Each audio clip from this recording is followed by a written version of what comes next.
हरे कृष्णा, राधे राधे। आज हम आपको माघ मास का 18वां अध्याय सुनाएंगे। नैमिषारण्य तीर्थ में माघ महात्म्य सुन रहे 88,000 ऋषियों ने श्री सूत जी से कहा कि हे ऋषियों, भगवान दत्तात्रेय जी द्वारा वर्णित माघ महात्म्य मैंने आपको बता दिया। अब मैं महर्षि वशिष्ठ द्वारा महाराज दिलीप को कहे हुए माघ स्नान के फल और महात्म्य का वर्णन करता हूँ।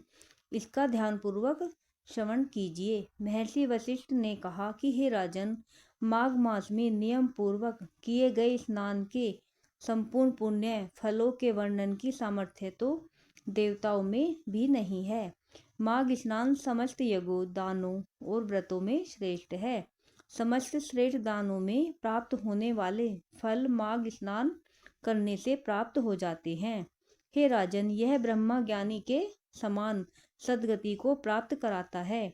यदि घोर पात की मनुष्य भी मकर के सूर्य में माघ स्नान के पश्चात ईश आराधना करते हैं, दान करते हैं तथा अपने शेष जीवन में पापों से बचे रहकर शुभ कर्म करते हैं, तो वे समस्त पापों संतापों से मुक्त होकर सदगति को प्राप्त करते हैं। हे दिलीप, माघ स्नान के से मनुष्यगण पवित्र होकर मातृ पितृ कुलों के पितरों सहित उत्तम सुंदर विमानों पर चढ़कर स्वर्ग को जाते हैं। जो माघ महीने में नदी में अरुणोदय काल का स्नान करता है, वह पिता तथा माता के वंश के समस्त मनुष्यों का उद्धार करके सुंदर माला लेकर स्वर्ग जाता है। सदा के पापी, दुराचारी और कुकर्मी मनुष्य भी माघ स्नान और हरि की पूजा करने से पाप के बड़े समुदाय से निर्मुक्त होकर भगवान के समान शरीर वाले हो जाते हैं। पाखंडी मनुष्य भी प्रयाग में माघ के महीने में 3 दिन स्नान करने से सज्जनों की गति को प्राप्त होते हैं। संसार में पुण्य तीर्थों में माघ महीने का स्नान मनुष्य को अत्यंत श्रेष्ठ है।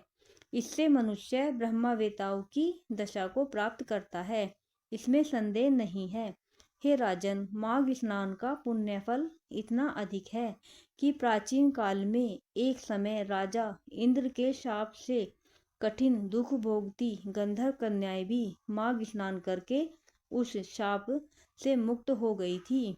माघ स्नान अग्नि की तरह सब पापों को जलाकर नष्ट कर देता है।